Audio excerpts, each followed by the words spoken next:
Hi everyone, once again welcome to my channel you for unique. दोस्तों, आज के video में हम पढ़ने वाले हैं कि किस तरह से हम मॉडल वर्ब मे और माइट का प्रयोग पास्ट टेंस में करते हैं। इसके पहले मैंने एक वीडियो बनाया था जो मे और माइट पर था, लेकिन आज के वीडियो में हम पढ़ेंगे कि मे हैव और माइट हैव के बाद हम किस तरह से V3 या बीन या हेड का प्रयोग करते हैं। अगर आपको इसके पहले वाला वीडियो देखना है तो उसका लिंक मैंने डिस्क्रिप्शन बॉक्स में दे दिया है। तो उससे पहले कि हम आज के वीडियो की शुरुआत करें, आपसे निवेदन है कि यदि आप मेरे चैनल पर नए हैं तो प्लीज़ चैनल को सब्सक्राइब जरूर कर लें और साथ में बेल आइकन को प्रेस कर दें ताकि आपको हर एक नए वीडियो की जानकारी समय पर मिल जाए।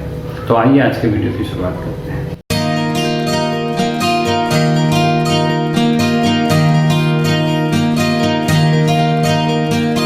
आज के वीडियो में हम सीखेंगे किस तरह से मे हैव माइट हैव के साथ V3 बीन या हेड का प्रयोग किया जाता है। इसके पहले वाले वीडियो में हमने मे के सारे उपयोग पढ़े थे। उनमें से एक उपयोग था पॉसिबिलिटी मीन्स संभावना के लिए, और मैं आपको ये पहले ही बता चुका हूँ कि जब पॉसिबिलिटी अधिक हो तो हम मे का प्रयोग करते हैं, वहीं कम पॉसिबिलिटी के लिए माइट का प्रयोग किया जाता है। पिछले वीडियो में हम ये पढ़ चुके हैं कि जब मे या माइट के साथ हैव का प्रयोग किया जाता है तो उसका अर्थ होता है किसी के पास कोई वस्तु है। मे हैव और माइट हैव का यह प्रयोग प्रेजेंट या फ्यूचर के लिए होता है। जैसे एक बार फिर से हम उदाहरण ले लेते हैं, उसके पास मेरा पेन हो सकता है, ही मे हैव माई पेन, या उसके पास शायद ही मेरा पेन हो सकता है, he might have my pen. यहाँ हमने अधिक पॉसिबिलिटी के लिए मे और कम पॉसिबिलिटी के लिए माइट का प्रयोग किया है। अब हम चलते हैं हमारे आज के वीडियो पर, जिसमें हम सीखेंगे किस तरह से हम मे या माइट हैव के साथ V3 का प्रयोग मीन्स वर्ब की थर्ड फॉर्म का प्रयोग करते हैं। मान लीजिए किसी के घर में बिल्ली ने दूध पी लिया और उसके बाद हम उस घटना के बारे में बात कर रहे हैं। किसी ने कहा शायद काजल ने दरवाज़ा खुला छोड़ दिया होगा। इस वाक्य को हम इंग्लिश में कहेंगे Kajal may have left the door open. इसी तरह से एक और उदाहरण लेते हैं, जैसे हमारे घर कोई आने वाला हो और वह लेट हो गया हो तो हम इस तरह से अनुमान लगाते हैं शायद उसकी बस छूट गई होगी, ही मे हैव मिस्ड हिज बस। वहीं कोई और कहता है हो सकता है उसने गलत बस पकड़ ली होगी, ही might have taken a wrong बस। दोस्तों, जिस तरह से बस छूटने की संभावना अधिक है यहाँ हम मे का प्रयोग करेंगे, वहीं गलत बस पकड़ने की संभावना कम होती है, इसलिए हम माइट का प्रयोग करेंगे। आपको हिंदी के शब्दों पे नहीं जाना है कि शायद या हो सकता है, शायद ही किसका प्रयोग किया गया है।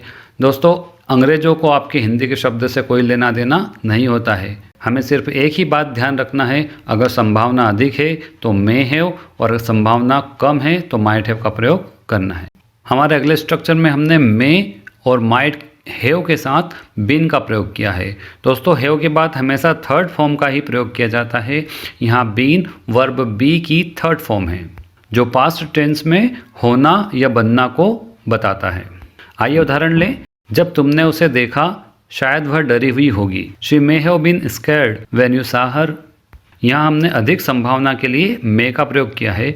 वहीं अगला उदाहरण और लेते हैं जिसमें हम संभावना को थोड़ा कम करते हैं। जैसे भरत शायद ही उस समय राजा बने होंगे, Bharat might have been a king at that time. आइए आज की आखिरी स्लाइड भी देख लेते हैं जिसमें मे हैव और माइट हैव के साथ हमने हेड का प्रयोग किया है। आपके मन में ये प्रश्न हो सकता है कि हैव और हेड दोनों एक साथ कैसे लग सकते हैं। तो आपकी जानकारी के लिए मैं बताना चाहूँगा कि यहाँ पर मे हैव और माइट हैव जहाँ एक तरफ पास्ट पॉसिबिलिटी को शो करता है, वहीं दूसरी तरफ हेड स्टेट ऑफ पोजीशन को शो करता है, जिसका अर्थ होता है पास होना।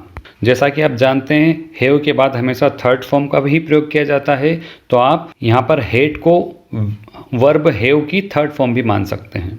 इस प्रयोग को समझने के लिए हम एक छोटी सी घटना लेते हैं। मान लीजिए किसी सामान्य व्यक्ति के घर चोरी हो जाती है और अगले दिन बहुत सारे लोग इकट्ठा हो जाते हैं और उस घटना के बारे में बात करते हैं।